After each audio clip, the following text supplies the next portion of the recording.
Assalamualaikum warahmatullahi wabarakatuh. Terima kasih, Anda telah kembali di channel YouTube kami. Saluran informasi yang mengkisahkan kisah-kisah Islami, serta kisah para ulama dan kekasih Allah. Kali ini, kami akan membawakan hikayat 4 imam besar Ahlus Sunnah wal Jamaah. Siapa sajakah mereka? Seperti apakah perjalanan hidup mereka? Apa kelebihan yang beliau-beliau miliki, sehingga menjadi rujukan bagi umat muslim sedunia? Untuk mengetahui jawabannya, simak video kami kali ini hingga akhir.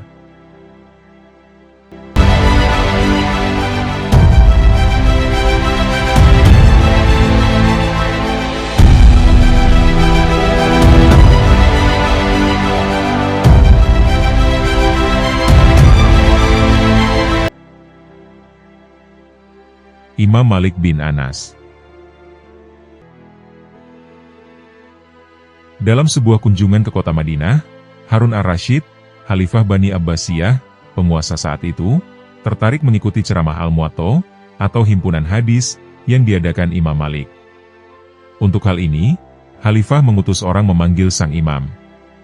Namun saat itu Imam Malik memberikan nasihat kepada Khalifah Harun ar-Rasyid. Wahai Khalifah, leluhur Anda selalu melindungi pelajaran hadis, dan mereka amat menghormatinya. Bila sebagai Khalifah Anda tidak menghormatinya, maka tidak seorang pun yang akan menaruh hormat kepada Anda. Manusia yang mencari ilmu, sementara ilmu tidak akan mencari manusia. Akhirnya, Khalifah ingin agar para jamaah meninggalkan ruangan tempat ceramah itu diadakan, namun permintaan itu tak dikabulkan Imam Malik. Saya tidak dapat mengorbankan kepentingan umum, hanya untuk kepentingan seorang pribadi. Sang Khalifah pun akhirnya mengikuti ceramah bersama 2 putranya, dan duduk berdampingan dengan rakyat kecil. Imam Malik yang bernama lengkap Abu Abdullah Malik, bin Anas, bin Malik, bin Abi Amir, bin Amr, bin Haris, bin Gaiman, bin Kutail, bin Amr bin Haris al-Asbahi. Beliau lahir di Madinah pada tahun 712 Masehi, dan wafat tahun 796 Masehi. Imam Malik berasal dari keluarga Arab terhormat, berstatus sosial tinggi, baik sebelum maupun sesudah datangnya Islam. Tanah asal leluhurnya adalah Yaman, namun setelah nenek moyangnya menganut Islam, mereka pindah ke Madinah. Kakeknya, Abu Amir, ia adalah anggota keluarga pertama yang memeluk agama Islam pada tahun 2 Hijriyah, yang saat itu Madinah adalah kota ilmu yang sangat terkenal. Kakek dan ayahnya termasuk kelompok ulama hadis terpandang di Madinah. Karenanya, sejak kecil Imam Malik tak berniat meninggalkan Madinah untuk mencari ilmu. Ia merasa Madinah adalah kota dengan sumber ilmu yang berlimpah, lewat kehadiran ulama-ulama besar di dalamnya. Kendati demikian, dalam mencari ilmu Imam Malik rela mengorbankan apa saja. Menurut satu riwayat, sang imam sampai harus menjual atap rumahnya, hanya untuk membayar biaya pendidikannya. Menurutnya, tak layak seorang yang mencapai derajat intelektual tertinggi, sebelum berhasil mengatasi kemiskinan. Menurutnya, kemiskinan adalah ujian hakiki seorang manusia. Karena keluarganya ulama ahli hadis, maka Imam Malik pun menekuni pelajaran hadis kepada ayah dan paman-pamannya. Kendati demikian, ia pernah berguru pada ulama-ulama terkenal, seperti Nafi bin Abi Nuaim, Ibnu Syihab Az-Zuhri, Abul Zinad, Hashim bin Urwa, Yahya bin Said al-Ansori, dan Muhammad bin Munkadir. Gurunya yang lain adalah Abdurrahman bin Hurmus, tabiin ahli hadis, fikih, fatwa dan ilmu berdebat. Beliau juga berguru kepada Imam Ja'far Shodiq dan Rabi Rai. Dalam usia muda, Imam Malik telah menguasai banyak ilmu. Kecintaannya kepada ilmu, menjadikan hampir seluruh hidupnya diabdikan dalam dunia pendidikan. Tidak kurang 4 khalifah, mulai dari Al-Mansur, Al-Mahdi, Hadi Harun, dan Al-Makmun, mereka pernah jadi murid Imam Malik. 2 ulama besar, Imam Abu Hanifah dan Imam Syafi'i pun, beliau-beliau pernah menimba ilmu dari Imam Malik, belum lagi ilmuwan dan para ahli lainnya. Menurut sebuah riwayat disebutkan, murid terkenal Imam Malik mencapai 1.300 orang. Ciri pengajaran Imam Malik adalah disiplin, ketentraman, dan rasa hormat murid kepada gurunya. Prinsip ini dijunjung tinggi olehnya, sehingga tak segan-segan ia menegur keras murid-muridnya apabila ada yang melanggar prinsip tersebut. Pernah suatu kali, Khalifah Mansur membahas sebuah hadis dengan nada agak keras. Sang imam marah dan berkata, "Jangan melengking bila sedang membahas hadis Nabi." Ketegasan sikap Imam Malik bukan sekali saja. Berulang kali, manakala dihadapkan pada keinginan penguasa yang tak sejalan dengan akidah Islamiyah, maka Imam Malik akan menentang, tanpa takut risiko yang dihadapinya. Salah satunya dengan Ja'far, gubernur Madinah. Suatu ketika, gubernur yang masih keponakan Khalifah Abbasiyah, Al-Mansur, meminta seluruh penduduk Madinah melakukan baiat kepada Khalifah. Namun, Imam Malik yang saat itu baru berusia 25 tahun, ia merasa tak mungkin penduduk Madinah melakukan baiat kepada Khalifah yang mereka tak sukai. Ia pun mengingatkan kepada gubernur, tentang tak berlakunya baiat tanpa keikhlasan, seperti tidak sahnya perceraian paksa. Ja'far meminta Imam Malik tak menyebarluaskan pandangannya tersebut, tapi itu ditolaknya. Atas tindakannya Imam Malik, Gubernur Ja'far merasa terhina sekali. Ia pun memerintahkan pengawalnya menghukum dera Imam Malik sebanyak 70 kali. Dalam kondisi berlumuran darah, sang imam diarah keliling Madinah dengan untanya. Dengan hal itu, Ja'far seakan mengingatkan orang banyak, ulama yang mereka hormati tak dapat menghalangi kehendak sang penguasa. Namun, ternyata Khalifah Mansur tidak berkenan dengan kelakuan keponakannya itu. Mendengar kabar penyiksaan itu, Khalifah segera mengirim utusan untuk menghukum keponakannya, dan memerintahkan untuk meminta maaf kepada sang imam. Untuk menebus kesalahan itu, Khalifah meminta Imam Malik bermukim di ibu kota Baghdad, dan menjadi salah seorang penasihatnya. Khalifah juga mengirimkan uang 3.000 dinar, untuk keperluan perjalanan sang imam. Namun undangan itu pun ditolaknya, dan Imam Malik lebih suka tidak meninggalkan kota Madinah. Hingga akhir hayatnya, ia tak pernah pergi keluar Madinah, kecuali untuk beribadah haji. Pengendalian diri dan kesabaran Imam Malik, membuat namanya masyhur di seantero dunia Islam. Pernah semua orang panik lari, ketika segerombolan Harijis bersenjatakan pedang memasuki Masjid Kufah. Tetapi, Imam Malik yang sedang sholat, beliau tanpa cemas tidak beranjak dari tempatnya. Mencium tangan Khalifah apabila menghadap di baliurang sudah menjadi adat kebiasaan, namun Imam Malik tidak pernah tunduk pada penghinaan seperti itu. Sebaliknya, ia sangat hormat pada para cendekiawan, sehingga pernah ia menawarkan tempat duduknya sendiri kepada Imam Abu Hanifah yang mengunjunginya. Al-Muwatta adalah kitab fikih, berdasarkan himpunan hadis-hadis pilihan. Santri mana yang tak kenal kitab yang satu ini? Ia menjadi rujukan penting, khususnya di kalangan pesantren, dan para ulama kontemporer. Karya terbesar Imam Malik ini dinilai memiliki banyak keistimewaan. Ia disusun berdasarkan klasifikasi fikih dengan memperinci kaidah fikih, yang diambil dari hadis dan fatwa sahabat. Menurut beberapa riwayat, sesungguhnya Al-Muwatta tak akan lahir, bila Imam Malik tidak dipaksa Khalifah Mansur. Setelah penolakan untuk ke Baghdad, Khalifah Al-Mansur meminta Imam Malik mengumpulkan hadis dan membukukannya. Awalnya, Imam Malik enggan melakukan itu. Namun karena dipandang tak ada salahnya melakukan hal tersebut, dan akhirnya lahirlah kitab Al-Muwatta.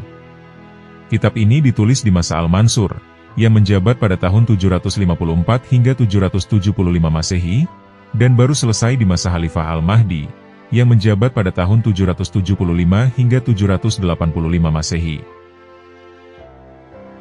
Dunia Islam mengakui bahwa Al-Muwatta adalah karya pilihan yang tak ada duanya. Menurut Syah Walilullah, kitab ini merupakan himpunan hadis paling sahih dan terpilih. Imam Malik memang menekankan betul terujinya para perawi. Semula, kitab ini memuat 10.000 hadis. Namun lewat penelitian ulang, Imam Malik hanya memasukkan 1.720 hadis. Kitab ini telah diterjemahkan ke dalam beberapa bahasa, dengan 16 edisi yang berlainan. Selain Al-Muwatta, Imam Malik juga menyusun kitab Al-Mudawanah Al-Kubro, yang berisi fatwa-fatwa dan jawaban Imam Malik atas berbagai persoalan.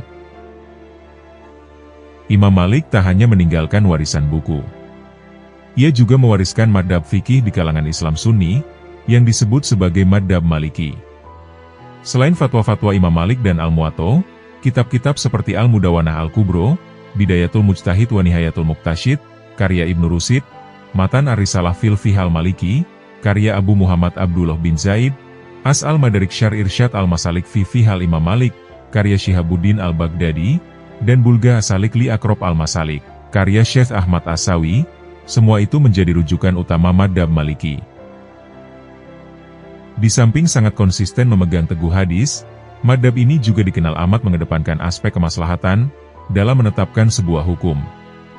Secara berurutan, sumber hukum yang dikembangkan dalam madhab Maliki adalah Al-Quran, Sunnah Rasulullah SAW, amalan sahabat, tradisi masyarakat Madinah, atau amal ahli Al-Madinah, qiyas, atau analogi, dan al-maslahah al-mursalah, atau kemaslahatan yang tidak didukung atau dilarang oleh dalil tertentu. Madhab Maliki pernah menjadi madhab resmi di Mekah, Madinah, Irak, Mesir, Aljazair, Tunisia, Andalusia, Maroko, dan Sudan. Kecuali di 3 negara yang disebut terakhir, jumlah pengikut madhab Maliki kini menyusut. Mayoritas penduduk Mekah dan Madinah saat ini mengikuti madhab Hanbali. Di Iran dan Mesir, jumlah pengikut madhab Maliki juga tidak banyak. Hanya Marokolah, yang saat ini menjadi satu-satunya negara, yang secara resmi menganut madhab Maliki. Imam An-Nasai pernah berkata, "Tidak ada yang saya lihat orang yang pintar, mulia dan jujur, terpercaya periwayatan hadisnya, yang melebihi Malik. Kami tidak tahu dia ada meriwayatkan hadis dari rawi matruk, kecuali Abdul Karim."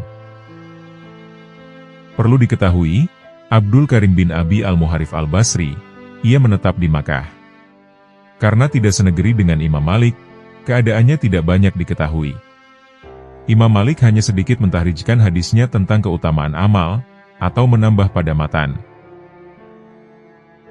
Sedangkan Ibnu Hayyan pernah berkata, Imam Malik adalah orang yang pertama menyeleksi para tokoh ahli fikih di Madinah, dengan fikih, agama, dan keutamaan ibadah. Imam Asy-Syafi'i pernah berkata, Imam Malik adalah hujjatullah atas makhluknya, setelah para tabi'in.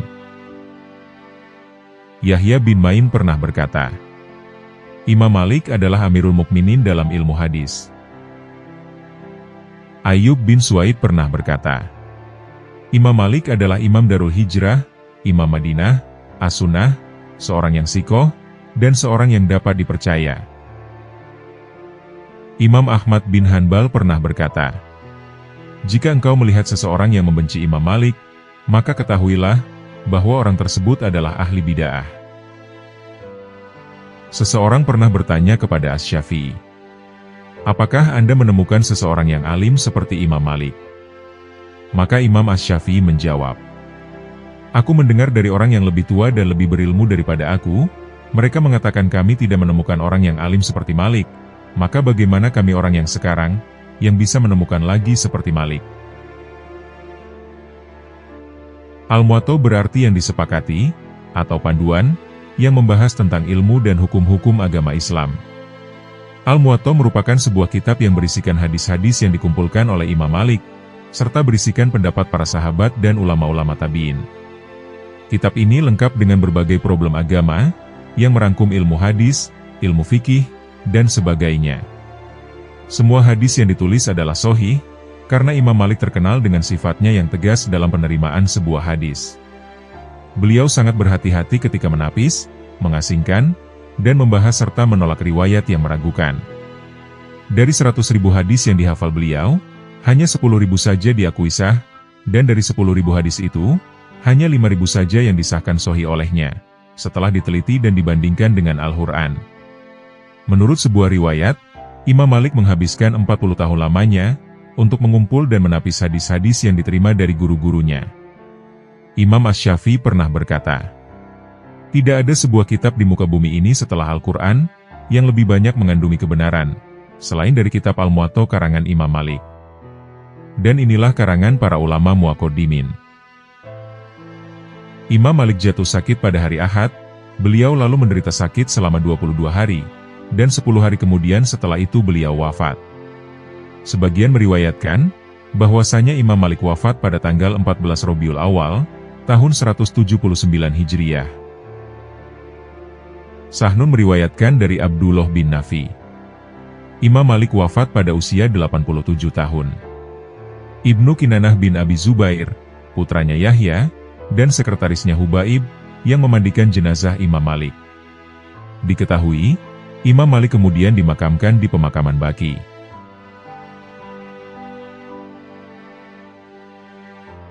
Imam Asy-Syafi'i. Imam Syafi'i merupakan seorang mufti besar umat Islam. Beliau jugalah sang pendiri Madzhab Syafi'i. Selama masa hidupnya, Imam Syafi'i memiliki banyak murid yang mendalami ilmu kepadanya. Salah satu murid Imam Syafi'i bernama Ar-Rabi bin Sulaiman. Banyak riwayat yang mengisahkan tentang Ar-Rabi bersama Imam Syafi'i. Ia termasuk sosok yang istimewa, dan saat ini dikenal sebagai salah satu ulama besar yang terpercaya dalam periwayatannya. Ar-Rabi juga dikenal sebagai pelantun adzan dengan suara merdu. Ia sering melantunkan adzan di Masjid Jamik Fustot, masjid yang sering dikenal dengan nama Masjid Amru bin Esh. Suara merdunya dalam mengumandangkan adzan, bahkan sering mendapat pujian Imam Syafi'i. Namun ada kisah menarik dari Ar-Rabi, yang juga dikenal lamban dalam menerima pelajaran dari Imam Syafi'i. Dikutip dari buku Ensiklopedia Imam Syafi'i, karya Dr. Ahmad Nahrawi Abdus Salam Al-Indonesi, di dalamnya dikisahkan perjalanan Ar-Rabi dalam menuntut ilmu. Sama seperti murid lainnya, Ar-Rabi selalu hadir ketika Imam Syafi'i menyampaikan ilmu dalam majelis.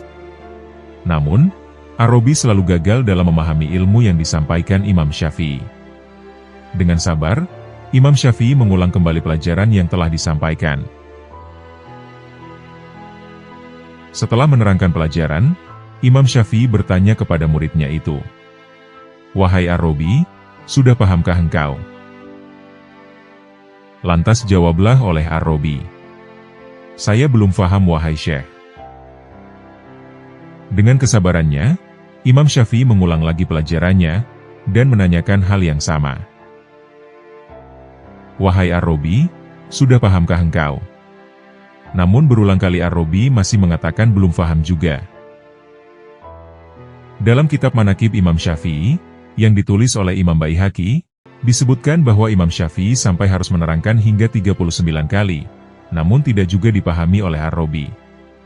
Mengetahui sang murid tak kunjung paham, Imam Syafi'i lantas mengundang Ar-Rabi untuk datang ke rumahnya, dan mengajarnya secara privat. Dengan penuh kesabaran, Imam Syafi'i menjelaskan, dan menyampaikan ilmunya. Dan lagi-lagi, Ar-Rabi masih tak bisa memahaminya. Sampai pada suatu hari, Imam Syafi'i mengatakan kepada Ar-Rabi sebuah kalimat yang menenangkan, sekaligus menjadi motivasi baginya. "Wahai muridku, sebatas inilah kemampuanku mengajarimu. Dan jika kau masih belum paham juga, maka berdoalah kepada Allah, agar berkenan mengucurkan ilmunya untukmu. Saya hanya menyampaikan ilmu, dan Allah lah yang memberikan ilmu." Demikianlah ujar Imam Syafi'i kepada muridnya itu. Ar-Rabi memang mengalami kesulitan menyerap ilmu yang disampaikan Imam Syafi'i. Namun, ia memiliki sebuah kelebihan, yakni suaranya yang merdu saat melantunkan adzan. Suatu hari, Imam Syafi'i mendengar suara adzan Ar-Rabi, dan kemudian berkata, "Sungguh, aku sangat senang mendengar suara adzanmu. Seandainya aku bisa menurunkan ilmu kepadamu, aku akan menyuapkannya kepadamu, seperti seorang bayi yang disuapi makanan oleh ibunya." Mendengar ucapan sang guru, Ar-Rabi menjadi semakin bersemangat belajar, sekaligus bermunajat kepada Allah Subhanahu wa Ta'ala, agar ia dipermudah menerima ilmu. Keikhlasan, kesolehan, dan kesungguhan dari Ar-Rabi akhirnya dapat membuahkan hasil. Ar-Rabi bin Sulaiman kini bahkan bukan hanya dikenal sebagai muadzin bersuara merdu. Pria yang lahir pada tahun 174 Hijriah, dan wafat pada tahun 270 Hijriah ini, kemudian berkembang menjadi salah satu ulama besar Madzhab Syafi'i, dan termasuk perawi hadis yang sangat terpercaya dalam periwayatannya. Selain berguru pada Imam Syafi'i, Ar-Rabi juga banyak belajar dari ulama lain seperti Abdullah bin Wahab, Abdullah bin Yusuf At-Tanisi, Ayyub bin Suwaid Ar-Romli, Yahya bin Hasan Asad bin Musa. Diriwayatkan bahwa Ahmad ibni Nas pernah bermimpi bertemu Rasulullah Shallallahu Alaihi Wasallam. Dalam mimpi itu, ia bertanya kepada Rasulullah, "Wahai Rasulullah, dengan siapa kami diperintahkan untuk mengikuti, dan siapa yang dijadikan rujukan bagi kami?" Maka berkatalah Rasulullah Shallallahu Alaihi Wasallam, "Hendaklah kamu berguru mengikuti madhab Muhammad bin Idris Asy-Syafi'i, sebab dialah bagian dariku." Imam Syafi'i wafat usia 57 atau 58 tahun. Beliau lahir di wilayah negeri Syam, dan wafat di Mesir. Imam Syafi'i masuk Mesir 2 kali, dan pernah berdakwah di beberapa negara seperti Yaman, Irak, Arab, dan Mesir. Dan apa yang membuat Rasulullah meminta kepada Allah agar tidak menghisab Imam Syafi'i di hari kiamat? Ternyata berkat sebuah solawat yang beliau baca. Berikut ini adalah arti dari solawat yang dibaca Imam Syafi'i. Ya Allah, limpahkanlah solawat atas Nabi kami, Nabi Muhammad, selama orang-orang yang ingat menyebut-Mu, dan orang-orang yang lalai lupa untuk menyebut-Mu. Terkait solawat ini, Imam Al-Ghazali juga menyebutkan dalam kitab Ihya Ulumuddin. Dari riwayat Imam Abul Hasan Asy-Syafi'i, dia berkata, "Saya telah bermimpi melihat Rasulullah Shallallahu Alaihi Wasallam, lalu saya bertanya kepada beliau, 'Ya Rasulullah, dengan kebaikan apa Imam Syafi'i diberi balasan dari sebab ucapannya dalam kitab Ar-Risalah?' Rasulullah Shallallahu Alaihi Wasallam lalu menjawab, 'Ia dibebaskan dari keharusan menghadapi perhitungan hisab pada hari kiamat.'" Dari Ali bin Abi Thalib karamallahu wajhah, bahwa Rasulullah Shallallahu Alaihi Wasallam pernah bersabda, "Orang yang pelit adalah orang yang ketika disebut namaku di sisinya, lalu ia tidak bersolawat untukku." Hadis riwayat Tirmidzi. Rasulullah Shallallahu Alaihi Wasallam pernah bersabda, "Perbanyaklah bersolawat padaku pada hari Jumat, karena sesungguhnya solawat umatku diperlihatkan kepadaku pada setiap hari Jumat. Barang siapa saja yang paling banyak solawatnya, maka ia menjadi orang yang paling dekat kedudukannya dariku." Hadis riwayat Al-Baihaqi. Ada orang yang royal dan dermawan untuk urusan-urusan besar, dan memberi kemanfaatan besar untuk dirinya. Misalkan dalam berbisnis, agar bisnisnya berkah, ia pun bersedekah. Akan tetapi, ada pula orang yang dermawan, bahkan untuk urusan sepele sekalipun. Salah satunya adalah Imam Syafi'i. Nama asli beliau Muhammad bin Idris Asy-Syafi'i Al-Muthalib. Beliau adalah pribadi salaf yang alim, beradab, zuhud, seorang muhadis, faqih, dan ahli ibadah. Sifat kedermawanan dan kezuhudannya juga sangat terkenal. Ada kisah menarik dari Imam Syafi'i terkait dengan kezuhudan dan kedermawanannya. Ar-Rabi bin Sulaiman, murid dari Imam Syafi'i pernah bercerita, suatu hari Imam Asy-Syafi'i lewat, tiba-tiba cambuk beliau terjatuh, lalu ada seorang anak kecil yang melompat mengambilnya, mengusapnya dengan lengan bajunya, kemudian menyerahkannya kepada Imam Asy-Syafi'i. Maka setelah itu Imam Asy-Syafi'i memberinya upah 7 dinar dan keping uang emas, yang setara dengan 28 gram. Selain itu, Imam Ar-Rabi juga menceritakan pengalamannya sendiri. Dirinya kemudian berkata Imam Syafi'i, "Saya telah menikah wahai Syekh." Lalu Imam Asy-Syafi'i bertanya kepadaku, "Kamu beri mahar berapa istrimu?" Maka saya kemudian menjawabnya, "Saya beri mahar 30 dinar, tetapi saya cicil 6 dinar dulu." Maka setelahnya beliau langsung memberiku 24 dinar untuk menggenapinya. Masya Allah, padahal Imam Syafi'i bukanlah orang yang kaya raya. Namun, beliau memberikan 24 dinar, atau yang setara dengan 96 gram emas itu secara cuma-cuma. Jika dirupiahkan, kurang lebih 96 gram emas setara uang 90 juta rupiah. Pada zaman sekarang, tidak mudah menemukan orang yang sedermawan Imam Syafi'i. Akan tetapi, bukan berarti tidak ada orang yang memiliki sifat seperti beliau. Ar-Rabi bin Sulaiman juga pernah berkata, bahwa pada suatu waktu, Imam Syafi'i hendak naik ke kudanya. Namun, tiba-tiba ada seseorang datang dengan tergopoh-gopoh, sembari memegang pedal kaki kudanya, untuk membantu Imam Syafi'i menaiki kuda tersebut. Imam Syafi'i lantas berkata kepada Ar-Robi, "Berikanlah 4 dinar kepada orang itu atas namaku, dan katakan kepadanya, bahwa aku minta maaf karena memberikan uang dengan jumlah yang tidak berharga ini." Masya Allah, lagi-lagi Imam Syafi'i tidak merasa jumawa dengan perbuatan mulianya tersebut, dan beliau malah tetap merendah.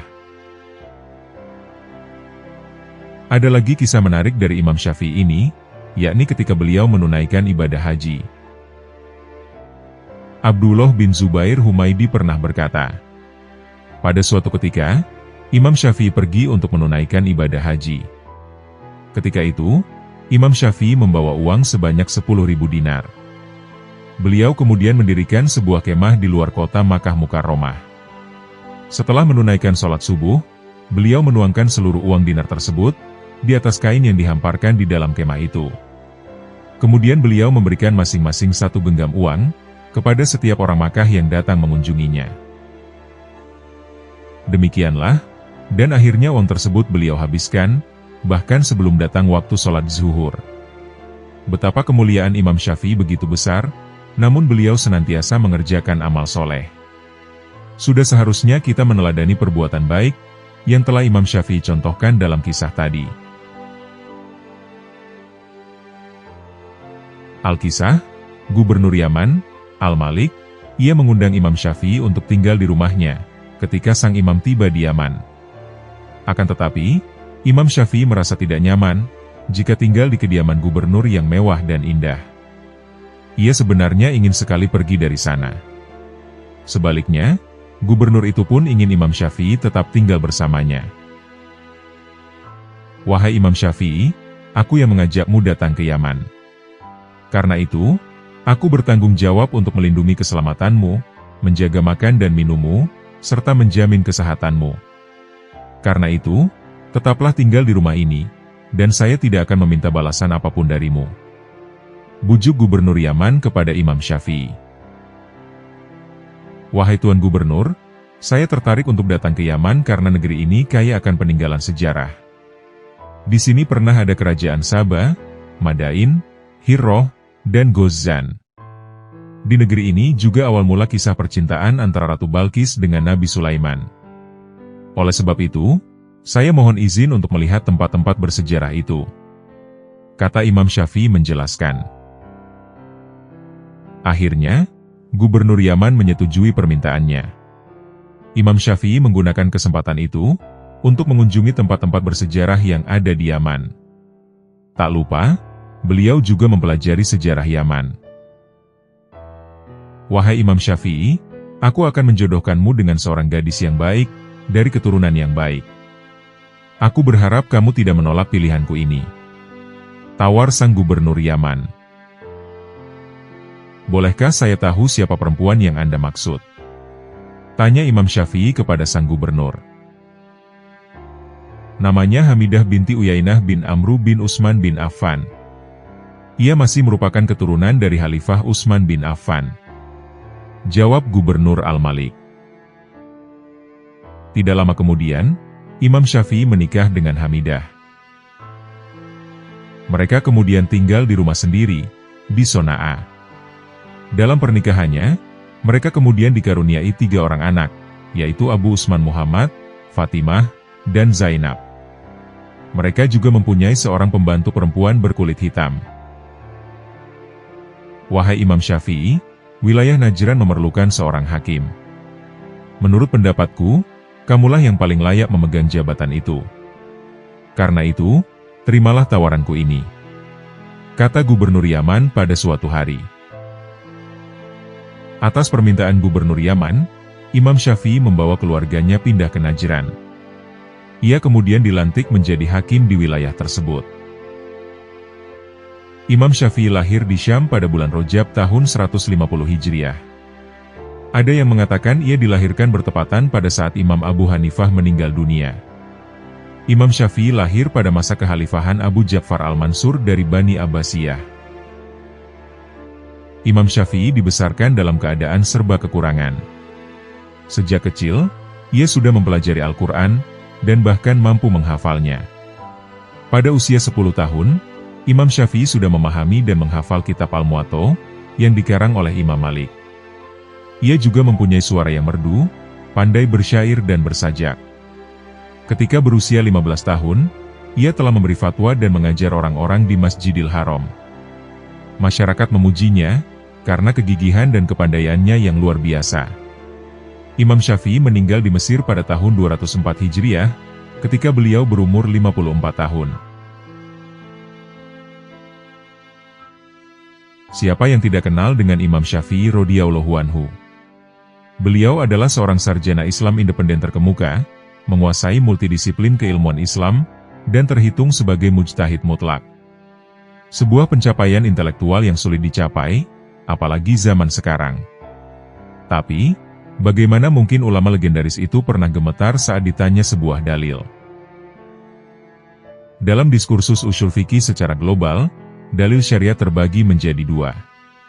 Yaitu dalil yang disepakati oleh Imam 4, Hanafi, Maliki, Syafi'i, dan Hambali, dan dalil yang tidak disepakati oleh keempat imam tersebut. Kemudian, dalil yang disepakati disebut sebagai al-adillah al-muttafaq fiha. Sementara, dalil yang tidak disepakati semua imam madhab disebut al-adillah al-mukhtalaf fiha. Perbedaannya adalah, jika dalil yang disepakati, berarti semua imam madhab menggunakannya sebagai landasan hukum Islam syariat. Namun sebaliknya, dalil yang tidak disepakati adalah, dalil yang tidak semua imam madhab mengadopsinya sebagai dasar hukum.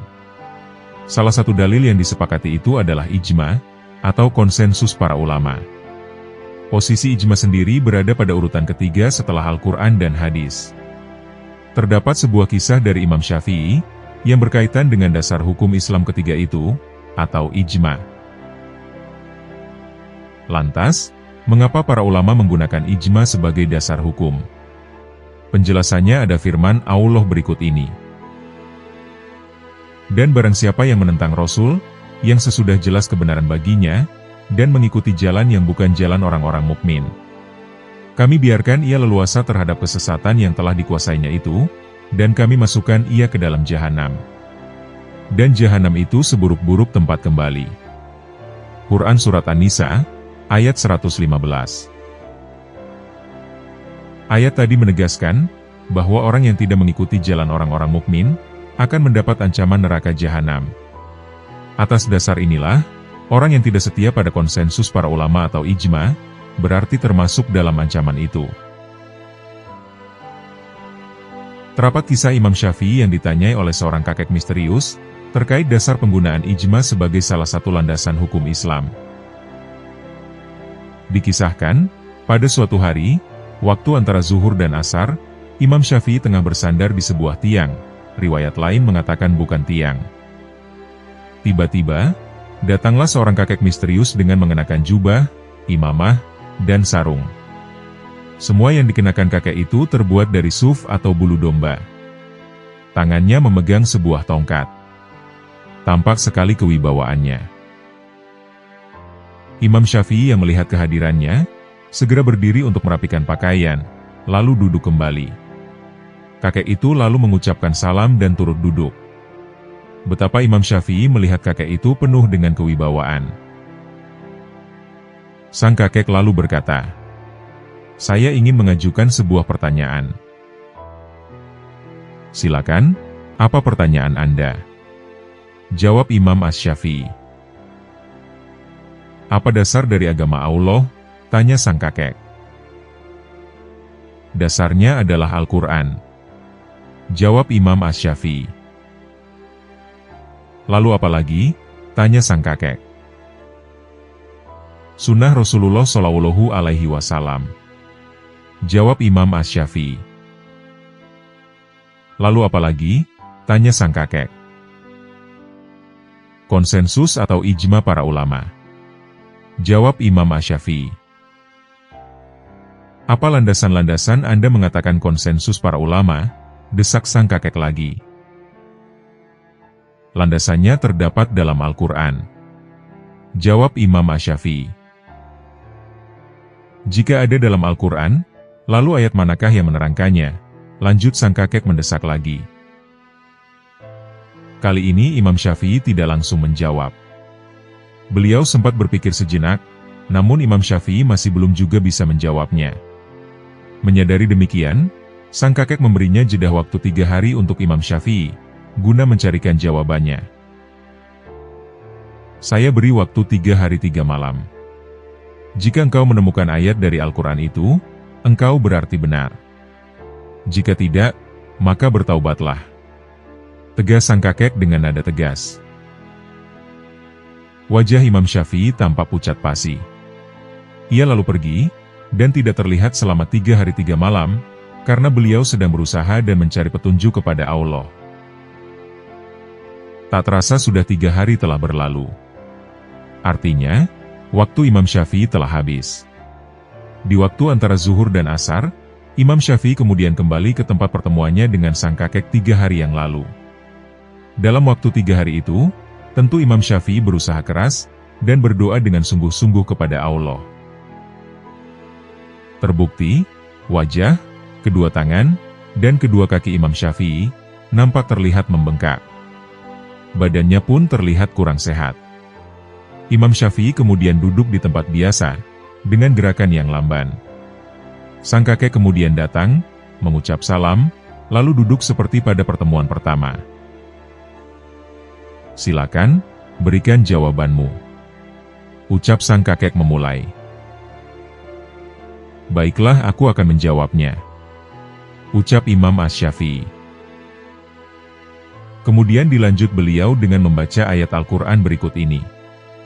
Dan barang siapa yang menentang Rasul yang sesudah jelas kebenaran baginya, dan mengikuti jalan yang bukan jalan orang-orang mukmin, kami biarkan ia leluasa terhadap kesesatan yang telah dikuasainya itu, dan kami masukkan ia ke dalam jahanam. Dan jahanam itu seburuk-buruk tempat kembali. Quran Surat An-Nisa, ayat 115.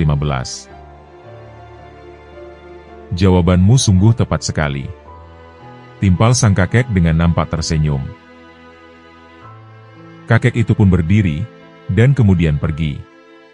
Belakangan, menurut Tajuddin As-Subki, kakek itu adalah Nabi Khidir alaihi salam. Kisah Imam Syafi'i di atas mengandung pesan moral yang sangat penting. Kita tahu, Imam Syafi'i adalah ulama besar yang tidak diragukan lagi keilmuannya. Kebesaran Imam Syafi'i diakui oleh banyak ulama. Imam Ahmad bin Hambal pernah berkata, Imam Syafi'i itu laksana mentari bagi dunia, dan kesembuhan bagi tubuh. Setelahnya, tidak ada orang yang menandingi kebesarannya. Syekh Yunus bin Abdul A'la juga pernah berkata, andaikan dikumpulkan seluruh ulama, maka tidak akan mampu menandingi kecerdasan Imam Syafi'i. Namun dengan kebesaran dan keluasan ilmunya, Imam Syafi'i tidak membuatnya sombong. Bahkan beliau dikenal sebagai sosok yang sangat tawaduk. Dalam kisah tadi, saat Imam Syafi'i belum tahu jawaban, dari sebuah pertanyaan yang diajukan sang kakek misterius, beliau tidak gengsi untuk tidak menjawab. Karena saat itu, beliau memang belum mengetahui jawabannya. Lebih dari itu, kisah tadi juga menunjukkan betapa tanggung jawab akademik seorang Imam Syafi'i begitu besar.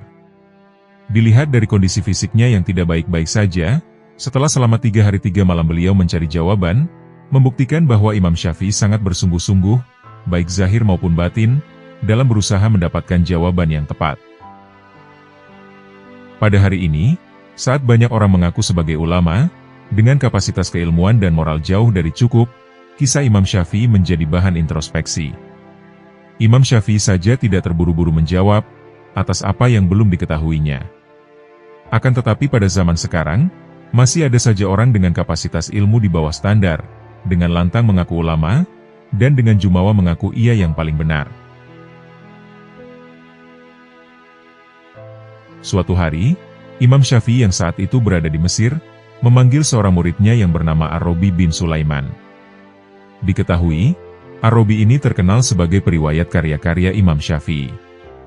Hampir semua karya Imam Syafi'i yang sampai pada zaman ini, hampir kebanyakan melalui Ar-Rabi bin Sulaiman. Kepadanya Imam Syafi'i berkata, "Wahai Ar-Rabi, Ini surat dariku. Pergilah, dan sampaikan surat ini kepada Imam Ahmad bin Hanbal. Sesampai di sana, tunggulah jawabannya, dan sampaikan padaku. Setelah menerima perintah itu, Ar-Rabi segera bergegas menuju Baghdad. Di sana ia berjumpa dengan Imam Ahmad bin Hanbal saat sholat subuh. Setelah Imam Ahmad keluar dari mihrab, Ar-Rabi menyampaikan surat tadi sambil berkata, "Ini ada surat saudara Anda, Asy-Syafi'i dari Mesir." Imam Ahmad kemudian bertanya, "Apakah engkau telah mengetahui isinya?" Ar-Rabi bin Sulaiman lalu menjawab, "Saya belum mengetahui isinya." Kemudian Imam Ahmad membuka surat tersebut, dan membacanya sambil berlinangan air mata. Ar-Rabi yang penasaran kemudian bertanya, "Apakah isinya wahai Imam Ahmad?" Kemudian Imam Ahmad menjelaskan, bahwa Imam Asy-Syafi'i dalam surat tersebut bercerita, jika beliau telah bermimpi bertemu Rasulullah Shallallahu Alaihi Wasallam. Dalam mimpi tersebut Rasulullah bersabda, "Kirimkan surat kepada Abu Abdillah, dan bacakan salamku kepadanya. Kemudian katakan padanya, sesungguhnya engkau akan mendapat cobaan besar. Ketika itu, jangan engkau turuti mereka, maka Allah akan mengangkat namamu hingga hari kiamat." Setelah mendengar kabar itu, Ar-Rabi pun berkata, "Ini adalah kabar gembira, wahai Abu Abdillah." Kemudian Imam Ahmad mencopot salah satu baju gamis yang menempel di tubuhnya, dan memberikannya kepada Ar-Rabi. Salah satu kebiasaan orang Arab adalah memberi sesuatu sebagai ucapan terima kasih, ketika ada orang yang membuatnya gembira. Ar-Rabi pun menerima pemberian itu, sambil menunggu jawaban Imam Ahmad terkait surat Asy-Syafi'i. Setelah urusan selesai, Ar-Rabi kemudian kembali ke Mesir. Di sana ia segera menemui Imam Syafi'i, dan memberikan surat balasan dari Imam Ahmad. Setelah Ar-Rabi sudah ada di hadapannya, Imam kemudian Syafi'i bertanya, "Apa yang diberikannya padamu?" Maka Ar-Rabi pun menjawab, "Imam Ahmad memberikanku baju gamisnya." Imam Syafi'i melihat kegembiraan yang terpancar dari Ar-Rabi, karena telah menerima baju tersebut. Kemudian Imam Syafi'i berkata, "Aku bukan hendak menyusahkanmu, dengan memintamu memberikan baju itu padaku. Namun, basuhlah baju itu, kemudian berikan air basuhannya padaku, agar aku bisa bertabarruk dengannya." Kisah ini disampaikan oleh banyak ulama, di antaranya Imam As-Subki dalam Tabaqat Asy-Syafi'iyah Al-Kubro, Ibnu Katsir dalam Al-Bidayah wa Nihayah, Ibnul Jauzi dalam Manaqibu Ahmad, dan As-Safarini dalam Ghidzaul Albab. Dalam keterangan Imam Ibnu Muflih yang termaktub di kitab Al-Adabus Syariah, Imam Ar-Rabi menjelaskan bila air tersebut disimpan oleh Imam Syafi'i, dan digunakan untuk cuci muka setiap hari. Sebenarnya, Imam Ahmad adalah murid dari Imam Syafi'i. Namun, saat itu Imam Ahmad telah terkenal sebagai ulama besar di Baghdad. Hubungan guru dan murid ini tak menghalangi Imam Syafi'i untuk bertabarruk kepada Imam Ahmad, sebagai bentuk pengakuan beliau akan kesalehan dan keilmuan Imam Ahmad. Ini adalah salah satu bentuk dari tawadu Imam Syafi'i. Selain itu, dalam kisah ini Imam Syafi'i mengajarkan kepada muridnya yang bernama Ar-Rabi, anjuran untuk bertabarruk dengan orang soleh dan ulama. Beliau sekaligus menandaskan, bahwa tabarruk tidak melulu khusus kepada Rasulullah Shallallahu Alaihi Wasallam. Tabarruk secara bahasa bermakna mengharap barokah. Sedang barokah sendiri bermakna bertambah atau berkembang. Dalam kaitan dengan tabarruk, barokah berarti anugerah dan limpahan ilahi, sehingga amal kebaikan terus bertambah. Dengan demikian, bertabarruk dengan orang soleh, sama dengan mengharap kepada Allah Ta'ala, atas limpahan dan bertambahnya amal kebaikan, dengan wasilah kedudukan derajat orang soleh tersebut di sisi Allah Ta'ala. Bertabarruk hakikatnya bertawasul kepada Allah dengan orang soleh, atau hal-hal yang terkait dengannya. Tabarruk dapat dilakukan dengan mengunjungi orang soleh, menziarahi kubur mereka, pakaian bekas mereka, dan tempat yang pernah dikunjungi mereka, dan lain-lain. Bertabarruk sangat dianjurkan dalam agama menurut mayoritas ulama Madzhab 4, selama tetap meyakini bahwa segala limpahan adalah pemberian Allah. Dan kita juga bertabarruk semata-mata mengikuti perintah Allah, dan mengikuti anjuran nabinya. Hanya segelintir ulama yang melarang tabarruk dengan orang soleh seperti Imam Ibnu Taimiyah, Ibnu Qayyim Jauziyah, dan Imam Syatibi. Bahkan menurut penelitian Syekh Abdul Fattah Qudais Al-Yafi'i, tidak ada ulama sebelum Ibnu Taimiyah yang melarang bertabarruk dengan orang soleh. Dalam hadis riwayat Imam Tobroni, Abu Nuaim dan Imam Baihaqi dari Ibnu Umar, bahwa Rasulullah SAW juga meminum air dari tempat wudhu, karena mengharap barokah dari tangan kaum muslimin. Para perawi hadis ini dinilai sikoh oleh Al-Haytsami, dan hadis tersebut dinilai hasan oleh Al-Albani. Imam Ahmad bin Hanbal. Bulan Rabiul Awal tahun 164 Hijriah, atau pada tahun 780 Masehi, waktu tersebut merupakan bulan kelahiran Imam Ahmad bin Hanbal. Ulama pendiri madhab fikih Hambali ini dilahirkan di kota Baghdad, dan dalam keadaan yatim. Diketahui, sang ayah meninggalkannya sebelum ia dilahirkan ke dunia ini. Imam Ahmad bin Hanbal dikenal sebagai pemuda yang cerdas, dan gigih dalam menuntut ilmu. Pernah ada seseorang yang mempertanyakan kegigihannya itu. Sampai kapan engkau terus mencari ilmu pengetahuan, padahal engkau kini telah mencapai kedudukan mulia di antara pencari ilmu? Kemudian beliau menjawab pertanyaan tersebut dengan singkat. Aku akan membawa dawat tinta ini hingga ke liang lahat. Pernyataan tersebut mempertegas kegigihannya di dalam mencari ilmu. Artinya, ia tidak akan berhenti mencari ilmu, hingga ajal menemuinya. Menurut putra sulungnya, Abdullah bin Ahmad, Imam Ahmad memiliki hafalan hingga 700.000 hadis di luar kepala. Pencapaiannya ini tidak lepas dari sifat kegigihannya di dalam mempelajari hadis. Hingga umur 16 tahun, beliau telah belajar menghafal Al-Quran, bahasa Arab, hadis, tafsir, sejarah Nabi, sahabat, dan para tabi'in. Ia bertemu dengan beberapa guru untuk mempelajari itu semua. Hamad bin Khalid, Ismail bin Aliyah, Muzaffar bin Mudrik, Walim bin Muslim, dan Musa bin Tarik. Mereka adalah orang-orang yang berperan untuk mengajarkan ilmu-ilmu tersebut kepada Imam Ahmad. Selain itu, setiap kali beliau mendengar tentang adanya ulama hadis di sekitarnya, maka tanpa pikir panjang beliau akan menemui sang ulama, untuk mendapatkan hadis dari ulama tersebut. Imam Ahmad telah mencurahkan semua perhatiannya untuk mempelajari banyak hadis. Selama masa hidupnya, ia telah mencurahkan segalanya untuk mempelajari hadis. Ia akan merelakan dirinya untuk menempuh jarak yang begitu jauh, demi agar bisa menimba ilmu pada ulama tersebut. Sehingga, ia pun harus mengorbankan dirinya untuk menikah di usia yang ke-40 tahun. Imam Ahmad menikah dengan sosok wanita bernama Aisyah binti Fadl.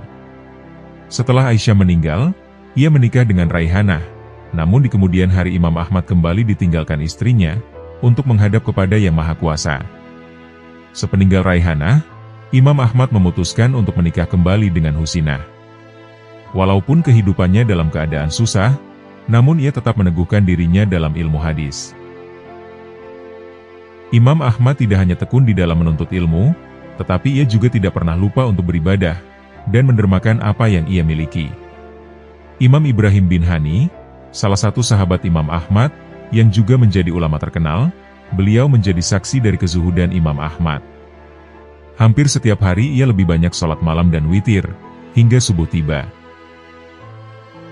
Imam Yahya bin Hilal, seorang ulama fikih, beliau pun menceritakan sifat dermawan dari seorang Imam Ahmad. Aku pernah datang kepada Imam Ahmad, lalu aku diberinya uang sebanyak 4 dirham, sambil ia berkata, ini adalah rezeki yang kuperoleh hari ini, dan semuanya kuberikan kepadamu. Sebagai orang yang cerdas, Imam Ahmad selalu memegang teguh pendiriannya. Ia berani menentang madhab Mu'tazilah, yang menjadi madhab resmi negara di masa itu. Saat itu, salah satu ajaran Mu'tazilah tentang paham Al-Quran adalah, bahwa ia adalah makhluk ciptaan Tuhan. Oleh sebab itu, faham tersebut ditentang secara terang-terangan oleh Imam Ahmad. Ia bahkan tidak takut, ketika pernyataannya tersebut menghadapkan dirinya pada siksaan di dalam penjara.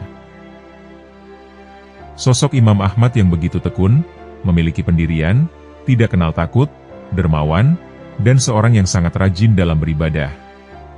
beliau mampu menginspirasi bagi setiap orang yang mengenalnya. Ia tidak hanya menjadi ulama cerdas, tetapi juga sebagai manusia dengan karakter yang sangat luar biasa. Ia menorehkan namanya di dalam sejarah peradaban Islam, dengan semua tempaan dan proses yang ia alami selama hidup di dunia.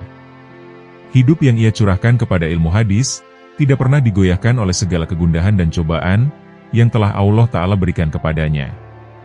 Kisahnya adalah pelajaran bagi semua muslim di masa depan, untuk tidak pernah berhenti belajar dan berusaha. Walaupun Imam Ahmad telah tiada, namun dirinya tetap memotivasi semua muslim dunia untuk terus berusaha. Di belakang orang yang hebat ada sosok wanita hebat pula. Ungkapan ini populer dan sering kita dengar. Demikian pula yang terjadi pada sosok ulama besar bidang hadis, yakni Imam Ahmad bin Muhammad bin Hanbal. Ia merupakan salah satu imam fikih yang sangat ahli dalam bidang hadis. Begitu dahsyat kealiman Imam Ahmad bin Hanbal dalam bidang hadis, sehingga pada zamannya, bahkan hingga saat ini, dirinya menjadi rujukan para guru, ulama, dan murid-muridnya. Keberhasilan Imam Ahmad bin Hanbal tidak bisa dipisahkan dari perjuangan ibundanya. Ibunda beliau bernama Sofiyah binti Maimunah binti Abdul Malik.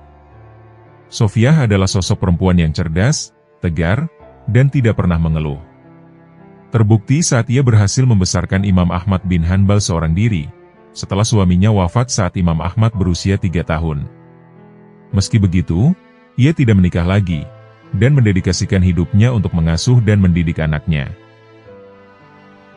Sofiyah rela berimigrasi ke Baghdad, karena ingin mengkader putranya, agar kelak menjadi orang yang berilmu.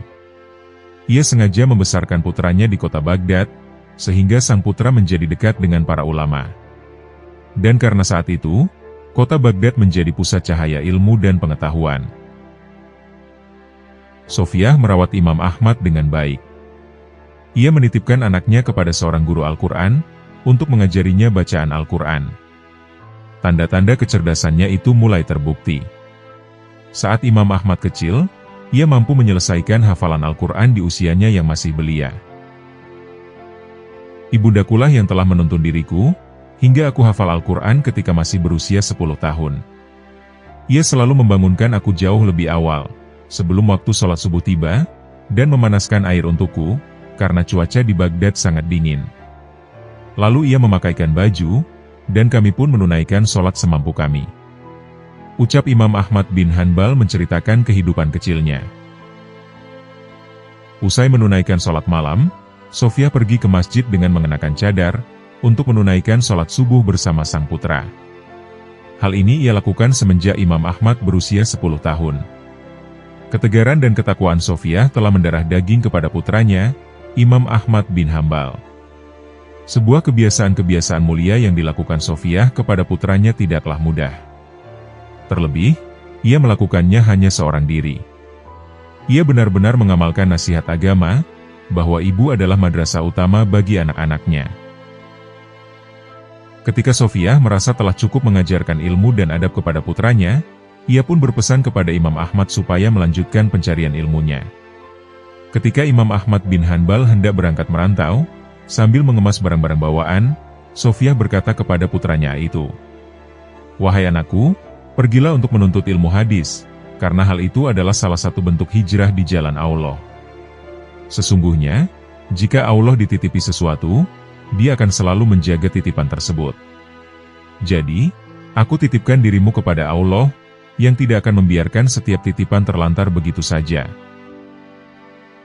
Sejak itulah, Imam Ahmad bin Hanbal pergi dari sisi sang ibunda tercinta menuju kota Madinah, Mekah, dan Sonaa.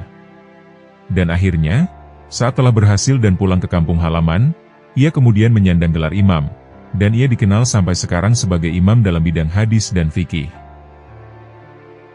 Besarnya perhatian Sofiyah binti Abdul Malik terhadap masa depan putranya, patut dijadikan inspirasi bagi kita semua.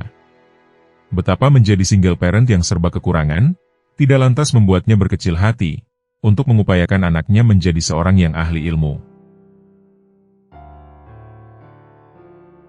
Suatu hari, Minhah, ada pula yang menyebut Muhah, salah satu dari ketiga saudara perempuan Bisir al-Hafi, beliau silaturahim kepada Imam Ahmad bin Hanbal. Maksud kedatangannya adalah untuk bertanya tentang bagaimana hukum dua hal yang selama ini mengganjal dalam pikiran dan hatinya. Perlu diketahui, kesibukan Minhah adalah sebagai seorang penenun. Pada suatu malam, saat ia sedang menenun, lampu yang biasa menyinarinya tiba-tiba mati. Ia lantas mengambil inisiatif untuk menenun di bawah cahaya rembulan. Yang saat itu ia ingin tanyakan, apakah ia harus menjelaskan kepada pembelinya bahwa tenunan itu disinari menggunakan cahaya rembulan. Imam Ahmad kemudian menjawab, jika memang ada beda antara hasil tenunan yang menggunakan lampu dan hasil tenunan yang menggunakan cahaya rembulan, maka engkau wajib menjelaskannya. Setelah itu, Minhah bertanya untuk kedua kalinya, apakah rintihan seorang yang sedang sakit itu adalah tanda bahwa ia mengeluh? Sebenarnya aku tak ingin seorang yang sakit itu mengeluh atas sakit yang dideritanya saja. Hendaknya ia selalu mengeluh dan mengadu kepada Allah, jawab Imam Ahmad. Merasa pertanyaannya telah terjawab, Minhah kemudian pamit pulang. Namun saat itu dalam benak Imam Ahmad ada yang mengganggu pikirannya. Siapa sebenarnya perempuan ini, sampai hal-hal sepele seperti itu pun ditanyakan. Ia akhirnya menyuruh anaknya, Abdullah, untuk membuntuti dan menyelidikinya. Wahai anakku, selama ini tak ada satu orang pun yang bertanya kepadaku tentang hal-hal sebagaimana yang ditanyakan perempuan tadi. Aku ingin kamu mengikuti dan menyelidiki, siapa sebenarnya perempuan itu. Kata Imam Ahmad memerintahkan anaknya. Si anak pun membuntutinya, dan akhirnya melihat Minhah masuk ke rumah Bishr al-Hafi, seorang sufi besar, yang tidak lain adalah guru Imam Ahmad sendiri. Ia akhirnya paham, perempuan yang sowan kepada ayahnya itu adalah saudara Bishr al-Hafi. Abdullah pun pulang, dan tak lupa menceritakan hasil penyelidikannya itu kepada ayahnya. Mendengar penuturan anaknya, Imam Ahmad berkata, "Bertakwalah kepada Allah, memang benar dan pantas kalau begitu. Pasalnya, tidak ada yang bisa melakukan hal demikian, yang sangat berhati-hati dalam setiap hal, kecuali dia saudara Bishr al-Hafi." Kisah tadi tertuang dalam kitab Hilyah al-Aulia, wa Tobaqoh al-Ashfiyah. Dari kisah barusan kita bisa belajar, betapa suci dan bersihnya hati saudara Bishr al-Hafi, yang sampai mempermasalahkan hal-hal kecil, yang menurut orang kebanyakan tak perlu dipermasalahkan. Nabi Muhammad SAW pernah bersabda, "Sungguh, Allah tidak melihat rupa dan harta kalian, melainkan melihat hati dan amal kalian." Hadis riwayat Imam Muslim. Adalah suatu kebanggaan dan kebahagiaan, manakala seseorang memiliki wajah yang rupawan, atau harta yang melimpah. Namun jika di saat yang bersamaan hatinya kotor, maka apa yang ia miliki itu akan menjadi petaka bagi dirinya, dan bahkan orang lain. Hal ini dikarenakan hati, sebagaimana yang juga disabdakan baginda Nabi, bahwasanya bagian dalam tubuh manusia yang bentuknya hanya segumpal daging. Meski begitu, dampak yang ditimbulkannya begitu besar. Baik dan buruknya suatu tindakan zohir, tergantung dengan baik dan buruknya hati. Walhasil, jika hati adalah inti dari setiap perilaku manusia, maka hendaknya seorang muslim selalu semangat dalam mempercantik, memperindah, dan atau membersihkan hatinya, sebagaimana ia semangat dalam memperbaiki tampilan zohirnya. Imam Ahmad bin Hambal, atau yang juga dikenal juga sebagai Imam Hanbali. Diketahui, Imam Ahmad adalah murid dari Imam Syafi'i, dan beliau termasuk salah satu 4 imam madhab dalam Ahlus Sunnah wal Jamaah. Di masa akhir hidup, beliau pernah bercerita. Peristiwa ini terjadi pada suatu waktu, ketika saya sudah usia tua. Pada waktu itu, saya tidak tahu kenapa, saya ingin sekali menuju ke salah satu kota di Irak. Padahal, saya tidak ada janji dan tidak ada keperluan dengan orang lain. Akhirnya, Imam Ahmad pergi sendiri menuju ke kota Bashrah. Beliau kemudian bercerita. Saat tiba di sana waktu Isya, dan saya ikut sholat berjamaah Isya di masjid itu. Hati saya merasa tenang, hingga kemudian saya ingin beristirahat sejenak. Begitu selesai sholat dan jamaah bubar, Imam Ahmad ingin tidur di masjid. Tiba-tiba marbot masjid datang menemui Imam Ahmad sambil bertanya, "Kenapa Syekh? Sedang apa engkau di sini?" Perlu diketahui, kata Syekh bisa digunakan untuk 3 panggilan. Bisa untuk orang tua, orang kaya, ataupun untuk orang yang berilmu. Panggilan Syekh di dalam kisah ini digunakan untuk memanggil orang yang sudah tua. Karena pada saat itu, Imam Ahmad terlihat sebagai orang tua. Saat itu, marbot masjid tidak tahu kalau yang ada di hadapannya adalah Imam Ahmad. Dan Imam Ahmad pun tidak memperkenalkan siapa dirinya. Di Irak, semua orang kenal siapa itu Imam Ahmad. Seorang ulama besar yang alim, dan juga ahli hadis. Sejuta hadis telah dihafalnya, dan beliau sangat soleh dan zuhud. Zaman itu tidak ada foto. Sehingga, orang tidak tahu wajahnya. Akan tetapi, mereka hanya tahu namanya yang sudah terkenal. Kemudian Imam Ahmad berkata, "Saya ingin istirahat di sini. Saya seorang musafir." Sang marbot masjid berkata, "Tidak boleh. Tidak boleh tidur di masjid." Imam Ahmad melanjutkan bercerita, "Saya didorong-dorong oleh orang itu, dan saya disuruh keluar dari masjid. Setelah keluar masjid, maka dikuncilah pintu masjid itu. Lalu saya ingin tidur di teras masjid. Ketika sudah berbaring di teras masjid, sang marbot datang lagi. Ia kini marah-marah kepada Imam Ahmad. "Sekarang kamu mau apa lagi, Syekh?" kata marbot dengan kesal. "Saya hanya hendak tidur. Saya seorang musafir," kata Imam Ahmad bin Hambal. Lalu marbot berkata, "Tidur di dalam masjid tidak boleh. Tidur di teras masjid juga tidak boleh." Imam Ahmad kemudian diusir keluar dengan kasar. Imam Ahmad lalu bercerita, "Saya didorong-dorong sampai jalanan. Tepat di samping masjid, ada seorang penjual roti, yang rumah sangat kecil. Di sana ia gunakan untuk membuat, sekaligus menjual roti dagangannya. Sang penjual roti sedang membuat adonan, sambil melihat kejadian Imam Ahmad didorong-dorong oleh marbot. Saat Imam Ahmad sampai di jalanan, penjual roti itu memanggil dari jauh, "Wahai Syekh, mari ke sini saja, Anda boleh menginap di tempat saya. Di sini saya punya tempat, meskipun kecil." Imam Ahmad bin Hambal lalu berkata, "Terima kasih Tuan, baiklah kalau begitu." Imam Ahmad kemudian masuk rumahnya, dan duduk di belakang penjual roti yang sedang membuat roti. Imam Ahmad tidak memperkenalkan siapa dirinya, dan hanya bilang sebagai musafir. Penjual roti ini punya perilaku tersendiri. Kalau Imam Ahmad mengajak berbicara, lalu dijawab seperlunya. Kalau tidak, dia terus membuat adonan roti, sambil melafalkan istighfar. Saat meletakkan garam beristighfar. Saat memecahkan telur beristighfar.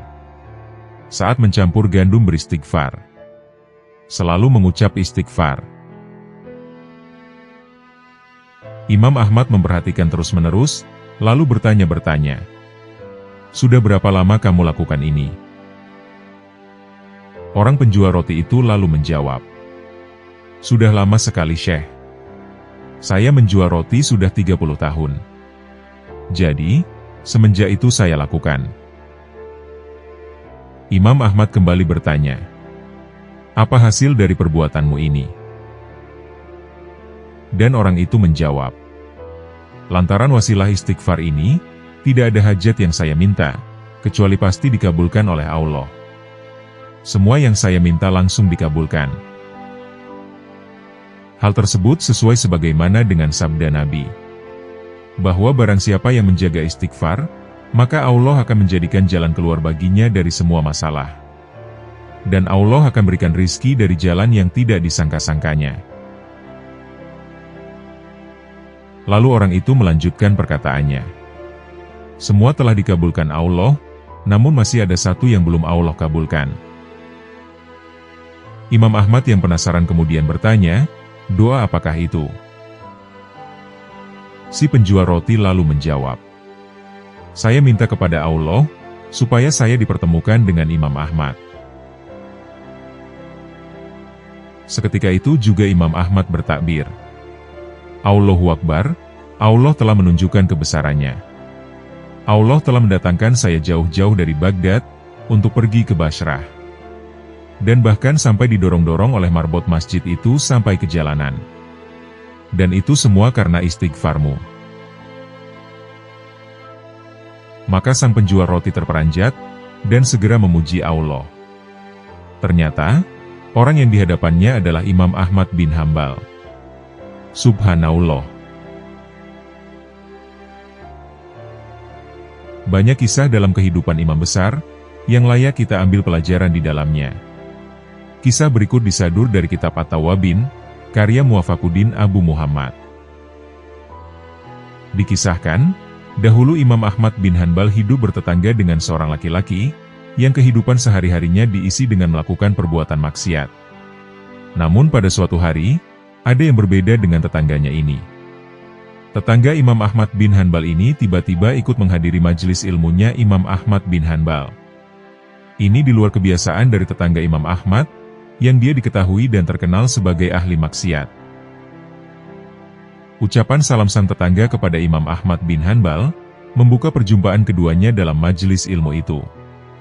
Namun sayang, Imam Ahmad bin Hanbal tidak menjawab salam tetangganya dengan sempurna dan ia pun bermuka masam kepada tetangganya itu. Melihat respon Imam Ahmad yang sepertinya kurang menerima kehadiran dirinya, sang tetangga itu pun lantas berkata, "Wahai Imam Ahmad bin Hanbal, mengapa engkau bermuka masam kepadaku? Padahal aku sudah bertaubat dari perbuatan maksiat yang biasanya aku lakukan." "Wahai Imam Ahmad bin Hanbal, ketahuilah, pertobatanku ini lantaran mimpiku semalam," ujar tetangga Imam Ahmad bin Hanbal. Mendengar cerita sang tetangga, membuat Imam Ahmad bin Hanbal menjadi penasaran, dan kemudian bertanya, "Apa yang telah kau lihat dalam mimpimu?" tanya Imam Ahmad bin Hanbal. Sang tetangga mulai bercerita menjelaskan, "Tadi malam aku bermimpi bertemu Rasulullah dalam tidurku. Saat itu, Rasulullah seperti berada di tempat yang tinggi, dan di bawahnya banyak manusia yang duduk. Kemudian salah seorang dari mereka berdiri mendatangi Rasulullah, dan berkata, 'Wahai Rasulullah, doakanlah aku.' Maka Rasulullah pun mendoakannya. Kemudian semua orang yang hadir berdiri, dan kemudian meminta doa kepada Rasulullah, hingga tersisalah hanya aku seorang. Sebenarnya aku ingin berdiri dan mendatangi Rasulullah, namun aku malu akan perbuatan maksiat yang selama ini telah aku perbuat." Lantas Rasulullah pun bertanya kepadaku, "Kenapa engkau tak berdiri menghampiriku, dan lantas meminta doa kepadaku?" tanya Rasulullah. "Wahai Rasulullah, keinginanku untuk menghampiri dan meminta doa kepadamu terhalang rasa maluku yang sering bermaksiat," jawabku dengan malu. Rasulullah Shallallahu Alaihi Wasallam pun lantas berkata, "Kalau itu yang menghalangimu, berdirilah dan mendekatlah kepadaku, dan aku akan mendoakanmu. Aku melihat engkau orang baik, engkau tak pernah mencaci salah seorang pun dari sahabat-sahabatku. Sejak terbangun dari mimpi itulah aku bertaubat, dan membenci akan perbuatan maksiatku yang telah lalu." Tukas tetangga Imam Ahmad bin Hanbal. Mendengar cerita tetangganya itu, Imam Ahmad bin Hanbal kemudian terdiam, dan sepertinya ia menyesal telah menampakkan wajah masam kepada tetangganya tadi. Semoga kisah ini menjadi pelajaran bagi kita, untuk tidak membenci mereka yang berbuat maksiat di sekitar kita. Karena bisa saja Allah Subhanahu wa Ta'ala mengampuni dosanya, dan menempatkannya di tempat yang lebih tinggi dari kita. Kisah ini disadur dari kitab At-Tawabin, karya Muwafaquddin Abu Muhammad. Imam Ahmad atau Imam Hambali, beliau bernama lengkap Ahmad bin Hambal Asy-Syaibani Al-Marwazi, atau beliau juga biasa dipanggil Abu Abdullah. Imam Ahmad adalah salah satu dari 4 imam ahli sunnah. Beliau dilahirkan di Baghdad, tepatnya pada tahun 164 Hijriah. Dalam hidupnya, Imam Ahmad pernah dipenjara dan disiksa oleh khalifah pada masa itu. Dikisahkan, Saat itu kelompok Mu'tazilah mengajak Khalifah Al-Ma'mun untuk mengikuti pendapat bahwa Al-Quran adalah makhluk dan terlepas dari sifat-sifat Allah. Khalifah tidak menerima pendapat mereka dan tetap berpegang kepada madhab salaf. Namun ketika kelompok mereka menguasai khilafah, semua dikirim mengikuti pendapatnya. Kelompok Mu'tazilah yang telah menguasai khilafah mengirim surat kepada gubernur Baghdad, yaitu Ishaq bin Ibrahim, untuk mengajak masyarakat mengikuti pendapat Mu'tazilah. Namun Ishaq dan ulama hadis menolak ajakan tersebut, yang kemudian Baghdad ditekan dengan embargo bahan makanan. Imam Ahmad terus melakukan aksi penolakan bersama Muhammad bin Nu al-Jundi, sehingga akhirnya keduanya ditangkap dan dilaporkan kepada Khalifah. Ketika sampai di negeri Rahbah, keduanya didatangi orang Badui bernama Jabir bin Amir, yang memberi salam kepada Imam Ahmad, dan berkata, "Kamu adalah seorang utusan kaum, jangan sekali-kali mengkhianati mereka. Kamu adalah pemimpin kaum, jangan sekali-kali mengikuti ajakan Mu'tazilah. Kalau kamu mencintai Allah, bersabarlah dalam pendirianmu, karena tidak ada pembatas antara kamu dan surga, kecuali dibunuh. Kalau tidak menyerang kamu akan dibunuh, kalau hidup maka hiduplah secara terpuji." Imam Ahmad bin Hambal mengatakan, bahwa ucapan orang Badui itu membuatnya teguh, untuk tetap menolak terhadap ajakan mereka. Ketika rombongan sudah dekat dari pendopo kekhalifahan, seorang hamba mendekat, dan meneteskan air mata, sambil berkata, "Wahai Abu Abdullah, sesungguhnya Al-Ma'mun tidak pernah menghunus pedangnya, seperti yang dia lakukan sekarang. Dia bersumpah atas nama kekerabatan dengan Rasulullah, jika Anda tidak mengatakan Al-Quran sebagai makhluk." Imam Ahmad terduduk, matanya menatap langit, dan berkata, "Wahai Tuhanku, apa yang terjadi dengan penguasa Fajir ini, sampai dia tega memukul dan membunuh? Ya Allah, kalau benar Al-Quran kalammu, dan dia bukan makhluk, maka cukupkanlah kezolimannya." Kemudian terdengarlah jeritan atas kematian Al-Ma'mun, pada sepertiga malam terakhir. Terdengar kabar, bahwa Al-Mu'tasim menjabat kekhalifahan sesudah Al-Ma'mun, dan memutuskan Ahmad bin Abi Daud ke jajaran penasehatnya. Permasalahan bertambah parah saat itu, hingga Imam Ahmad beserta para tawanan digiring ke Baghdad dan disiksa, serta kaki mereka dirantai. Muhammad bin Nuh wafat dalam perjalanan ini, dan Imam Ahmadlah yang mensolatinya. Ketika sampai di Baghdad, waktu itu bulan Ramadan, Imam Ahmad dimasukkan ke dalam penjara antara 28 sampai 30 bulan. Selama itu, beliau menunaikan sholat bersama narapidana yang lain, sedangkan rantai besi terus melingkar di kaki mereka. Kemudian pada suatu ketika, atas keputusan Khalifah Al-Mu'tasim, Imam Ahmad dikeluarkan dari penjara untuk menghadap Khalifah. Untuk menempuh perjalanan, ikatan rantai ditambah. Imam Ahmad sampai berkata, "Saya tidak dapat berjalan dengan ikatan rantai seberat ini." Kemudian Imam Ahmad dibawa dengan troli yang ditarik kuda, hingga dirinya sampai ke istana Al-Mu'tasim. Imam Ahmad lalu dimasukkan ke dalam ruangan gelap dan tertutup. Ketika akan mencari air wudhu, ia tidak mendapatkan air, kecuali hanya sedikit yang ada dalam bejana. Maka Imam Ahmad kemudian berwudhu dalam kegelapan. Ia tunaikan sholat, tanpa mengetahui arah kiblat dengan pasti. Atas kuasa Allah, Imam Ahmad saat itu menghadap ke arah yang benar. Setelah itu, Imam Ahmad dipanggil menghadap Al-Mu'tasim, yang sedang duduk bersama Abi Daun. Percakapan antara kubu Al-Mu'tasim dengan Imam Ahmad berjalan sangat argumentatif. Imam Ahmad kemudian berkata, "Ya Amirul Mukminin, untuk apakah Rasulullah Shallallahu Alaihi Wasallam mengajak?" Al-Mu'tasim lalu menjawabnya, "Untuk bersaksi, bahwa tiada Tuhan selain Allah."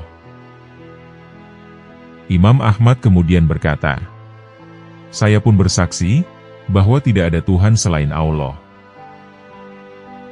Al-Mu'tasim kemudian berkata, "Menurutmu, sebenarnya apakah Al-Quran itu?" Imam Ahmad lalu menjawab, "Al-Quran adalah ilmu Allah Subhanahu wa Ta'ala. Demi Allah, barang siapa menyangka ilmu Allah itu makhluk, maka ia telah kafir." Mendengar jawaban tersebut, Mereka pun terdiam satu sama lain, namun memendam amarah kepada Imam Ahmad. Hingga pada akhirnya, mereka memutuskan untuk menyiksa Imam Ahmad.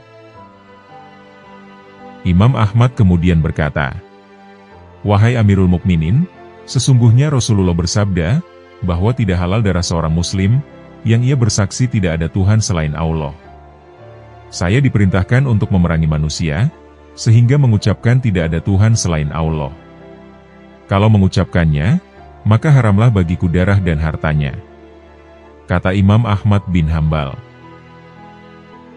Pengikut Al-Mu'tasim mengatakan, bahwa yang dikatakan Imam Ahmad ini kelewatan.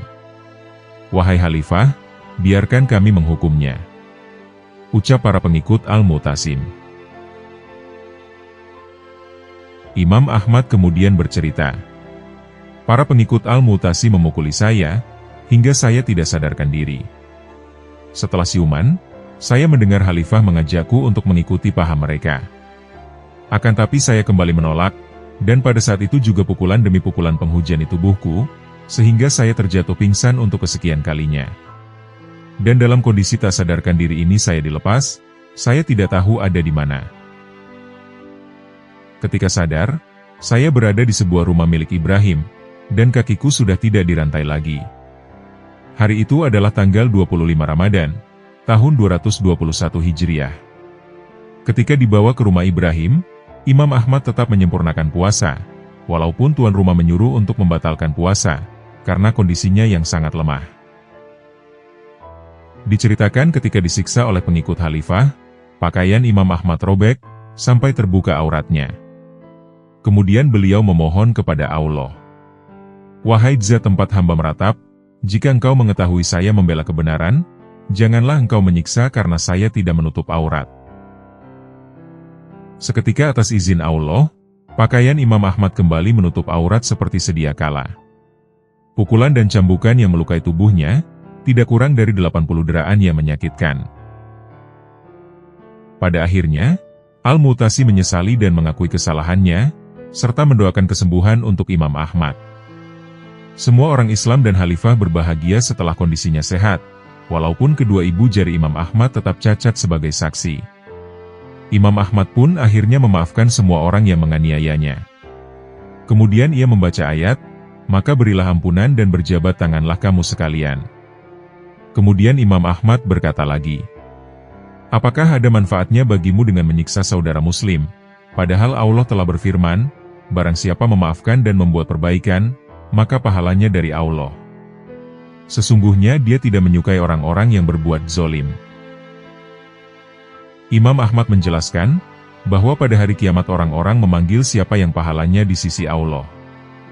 Maka tidaklah menjawab, kecuali orang yang memberi maaf. Kisah Imam Ahmad dikisahkan dalam buku tokoh-tokoh besar Islam sepanjang sejarah, yang ditulis Syekh Muhammad Said Mursi.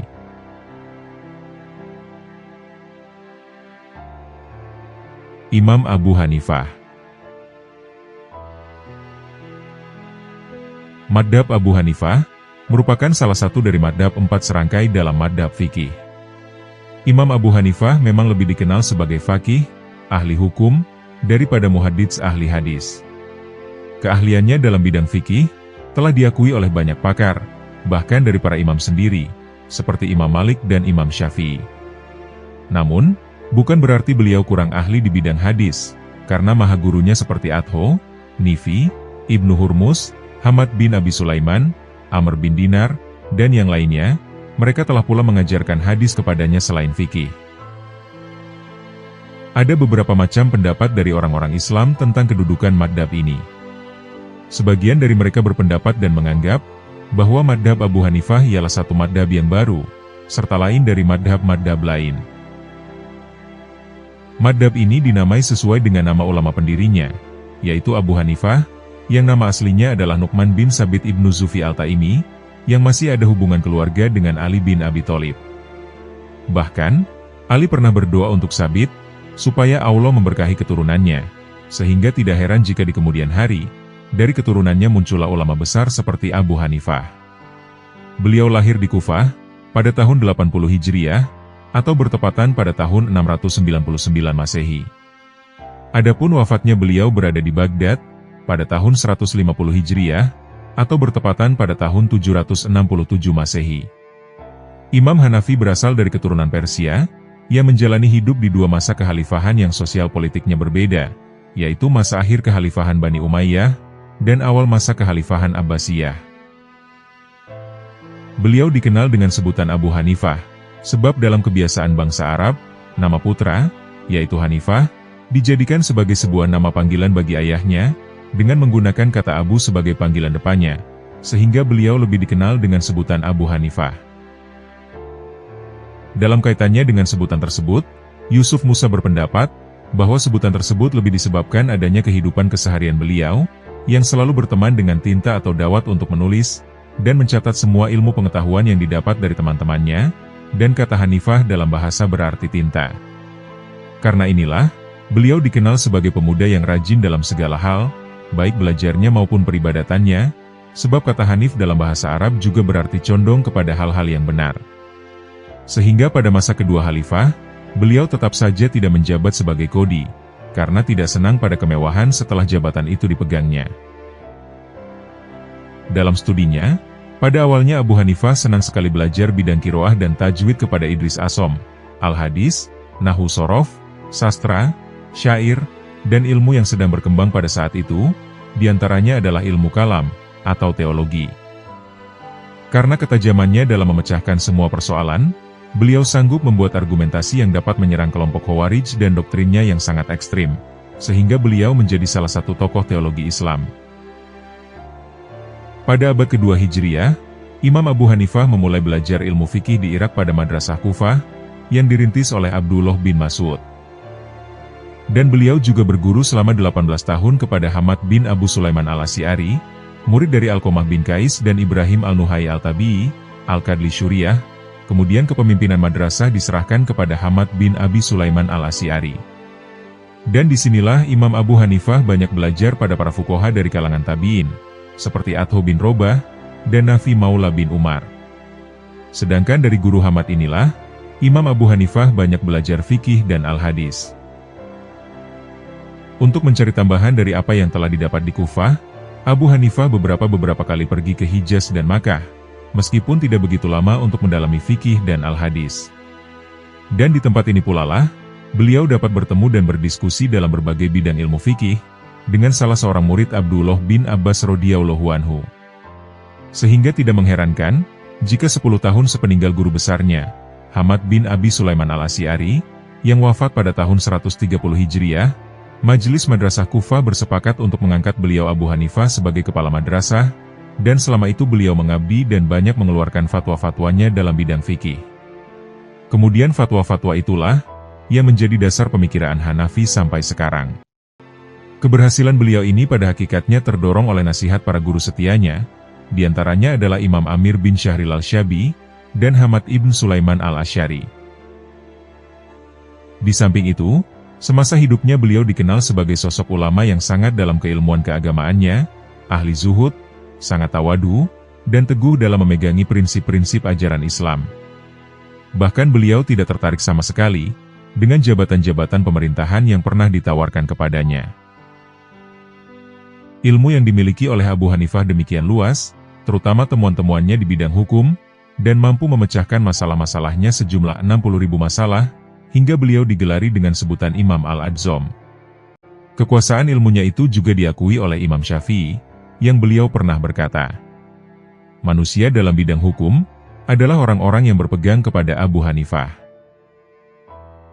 Tampaknya ilmu Abu Hanifah bukan hanya bidang hukum, tetapi juga meliputi bidang-bidang lainnya, termasuk tasawuf. Kehidupan Abu Hanifah di masa dinasti Umayyah selama 52 tahun, dan di masa dinasti Abbasiyah selama 18 tahun. Dengan demikian, beliau mengetahui hiruk-pikuk pergantian kekuasaan Islam antara kedua dinasti tersebut. Ketika Umar bin Abdul Aziz berkuasa, Abu Hanifah sudah menjelang dewasa. Untuk menjamin ekonominya, Abu Hanifah dikenal sebagai pedagang sutera. Dalam berdagang, ia dikenal sebagai pribadi jujur dan lugas. Kemakmuran hidupnya diperoleh dari hasil dagangannya ini. Bakat berdagangnya didapatkan dari ayahnya, yang dulu juga seorang pedagang kain sutra asli Persia, yang beliau masuk Islam pada masa pemerintahan Khulafaur Rasyidin. Abu Hanifah dibesarkan di wilayah Kufah. Setidaknya ada 4 orang sahabat Nabi yang masih hidup ketika Abu Hanifah dilahirkan. Mereka adalah Anas bin Malik di Basrah, Abdullah bin Abi Aufa di Kufah, Sahal bin Sa'ad al-Sa'idi di Madinah, Abu al-Tufail, Amir bin Wailah di Mekah. Bahkan ada yang mengatakan bahwa beliau sempat berjumpa dengan Anas bin Malik di Mekah. Kalau hal ini benar, maka Abu Hanifah merupakan seorang tabi'in. Tetapi karena sebagian besar ilmunya diperoleh dari generasi tabi'in, maka tidak tepat jika dia disebut tabi'in. Seperti halnya ulama lain, Abu Hanifah menguasai ilmu kalam, atau yang dikenal dengan fikih al-kabir, dan ilmu fikih. Dari segi lokasi di mana ia dibesarkan, dapat diperkirakan bahwa pemikiran keagamaan yang dikembangkan oleh Abu Hanifah adalah pemikiran rasional. Imam Abu Hanifah wafat pada tahun 150 Hijriah, atau bertepatan pada tahun 767 Masehi, yakni pada usianya yang ke-70 tahun. Jenazah beliau dimakamkan di Pakuburan Hizra, kemudian pada tahun 450 Hijriah, atau tahun 1066 Masehi, didirikanlah sebuah sekolah yang diberi nama Al-Jami Abu Hanifah.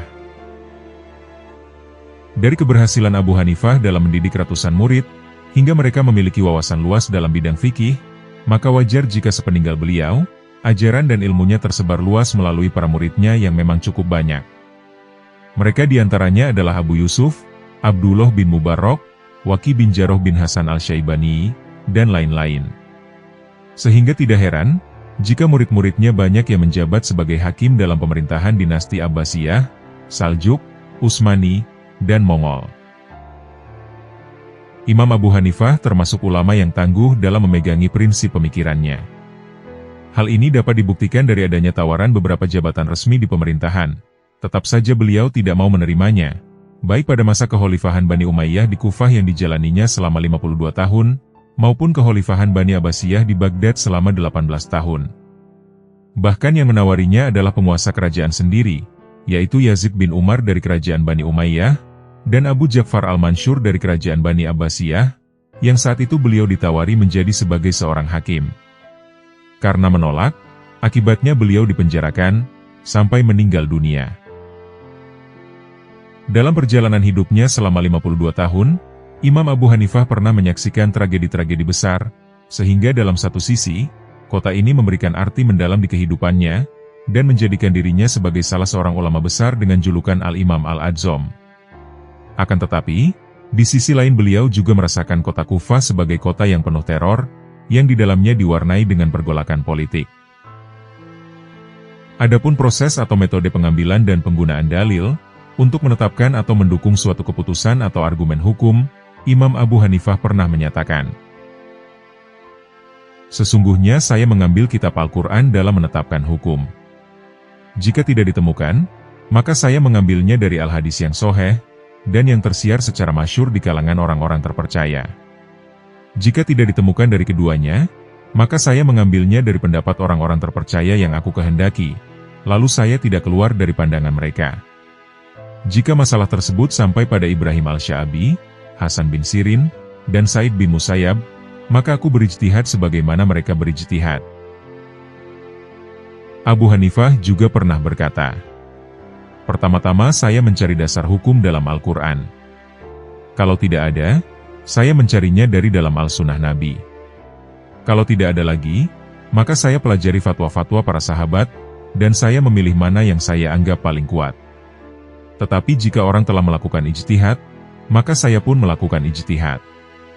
Dalam menanggapi persoalan, Imam Abu Hanifah selalu mengatakan, "Inilah pendapatku, dan jika ada orang yang membawa pendapat yang lebih kuat dari aku, maka pendapatnya itulah yang lebih benar." Beliau pernah suatu saat ditanya oleh seseorang, "Apakah yang telah engkau fatwakan itu benar, dan tidak diragukan lagi?" Lalu beliau menjawab, "Demi Allah, boleh jadi itu adalah suatu fatwa yang salah, yang tidak diragukan lagi akan kesalahannya." Berdasarkan kenyataan dari pernyataan tadi, terlihat bahwa Imam Abu Hanifah dalam menetapkan hukum syari, atau beristidlal, beliau tidak selalu memutuskan melalui dalalahnya secara qot'i dari Al-Quran dan Al-Sunnah, yang kesohihannya yang masih diragukan, tetapi mempergunakan Al-Rawayu, sebab beliau sangat selektif dalam menerima Al-Sunnah, sehingga beliau tetap memperhatikan muamalah manusia dan adat istiadat, serta uruf mereka. Dengan demikian, dalam beristinbatnya, Imam Abu Hanafi tetap mempergunakan Al-Qiyas sebagai dasar pegangannya. Dan jika tidak bisa dengan menggunakan Al-Qiyas, maka berpegang pada istihsan selama dapat dilakukan. Dan jika masih tidak bisa, barulah beliau berpegang pada adat dan urf. Dalam mengistinbat hukum, Abu Hanifah berpegang pada Al-Quran, dan sangat berhati-hati dalam menggunakan sunnah. Selain itu, ia banyak menggunakan qiyas, istihsan, dan urf. Menurut Mana Al-Qattan, Abu Hanifah juga sering menggunakan hilu al-syariah, yang digunakannya ketika kondisi dan keadaan mendesak. Belakangan diketahui, bahwa Imam Abu Hanifah juga mengumpulkan hadis dalam sebuah buku, yang disebut dengan Musnad Abu Hanifah. Adapun mengenai madhab Hanafiyah, madhab tersebut banyak dianut oleh umat Islam di Pakistan, India, Afghanistan, Turki, Asia Tengah, Mesir, Brazil, dan Amerika Latin. Dalam menelusuri sejauh mana penyebaran dana perkembangan suatu madhab, diperlukanlah adanya pengungkapan terhadap sejauh mana karya-karya yang telah dihasilkannya itu beredar, dan sejauh mana dapat dikembangkan oleh generasi penerusnya. Maka dari itu, karya-karya yang telah dihasilkan oleh Imam Abu Hanifah sebagai dasar pokok pengembangan madhabnya, dapat dilihat dari 3 karya besarnya, sekalipun masih dalam bentuk sebuah majalah ringkas, tetapi sangat terkenal, yaitu sebagai berikut. Kitab Fiqh Al-Akbar, Kitab Al-Alim wa Al-Mualim, Kitab Al-Musnad fi Fiqh Al-Akbar. Dalam menanggapi masalah ini, Ayat Amir Ali menyatakan, bahwa karya-karya Abu Hanifah, baik yang berkaitan dengan fatwa-fatwa, maupun ijtihad-ijtihadnya saat itu, yakni pada masa beliau masih hidup, yang semuanya belum banyak dibukukan. Tetapi baru setelah wafat, murid-murid dan pengikutnya membukukannya, sehingga menjadi madhab Al-Rawayi ini menjadi hidup dan berkembang. Dan dalam perkembangan selanjutnya berdiri sebuah madrasah, yang kemudian dikenal dengan sebutan Madrasah Hanafi, atau Madrasah Al-Rawayi, selain namanya yang terkenal menurut versi sejarah hukum Islam sebagai Madrasah Kufah. Sistem penyebaran dari suatu pemikiran seorang tokoh, dapat dilihat dari ada dan tidaknya para murid serta pendukungnya, yang diantaranya mereka adalah sebagai berikut.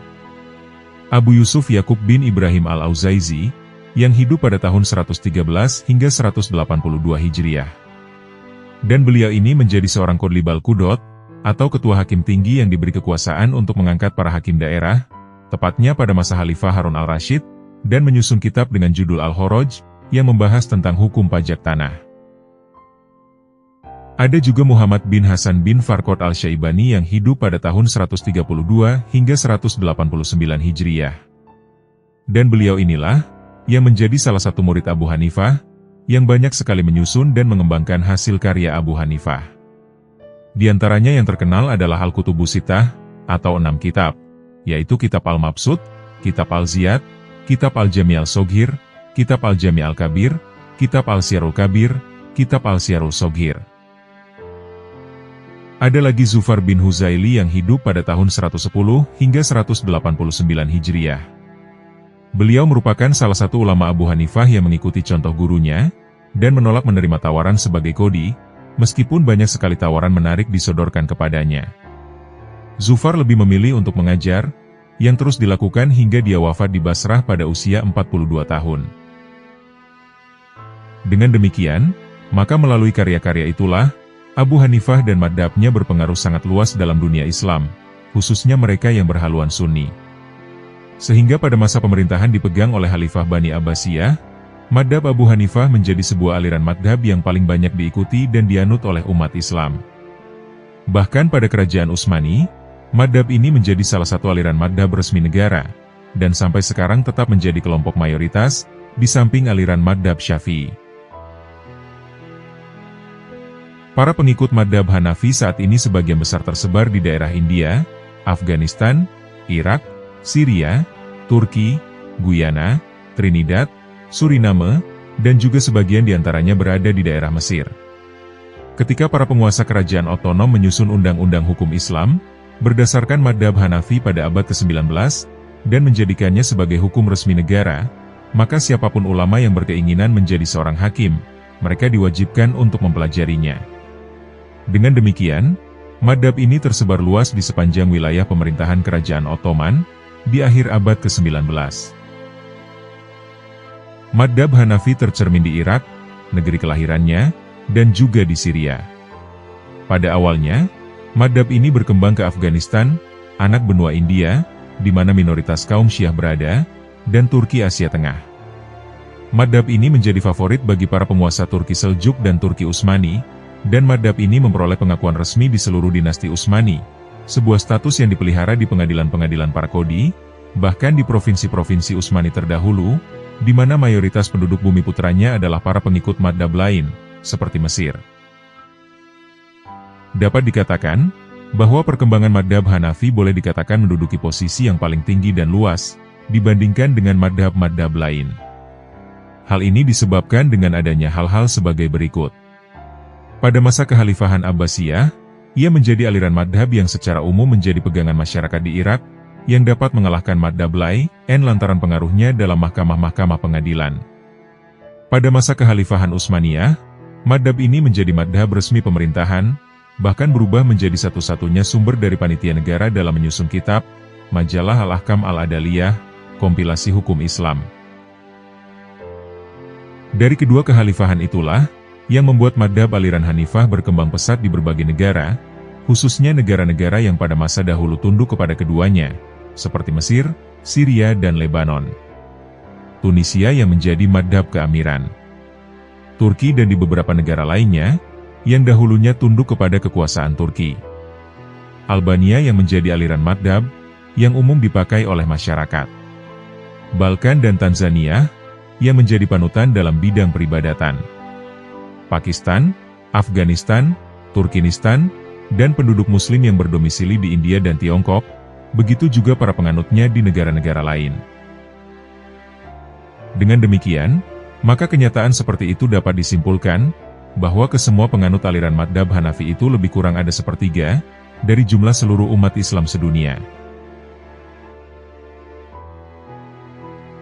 Demikianlah kisah perjalanan hidup dari 4 imam besar Ahlus Sunnah wal Jamaah. Semoga kita dapat mengambil hikmah dari kisah perjuangan dakwah beliau. Semoga Allah Subhanahu wa Ta'ala mengumpulkan kita dengan para kekasihnya, di dunia maupun akhirat. Semoga kita dapat meneladani kepribadian akhlak para kekasih Allah, serta mengambil hikmah dari kisah-kisahnya. Dan semoga dengan apa yang telah kami sampaikan, dapat menambah ketakwaan kita kepada Allah Subhanahu wa Ta'ala. Wallahu a'lam bishawab.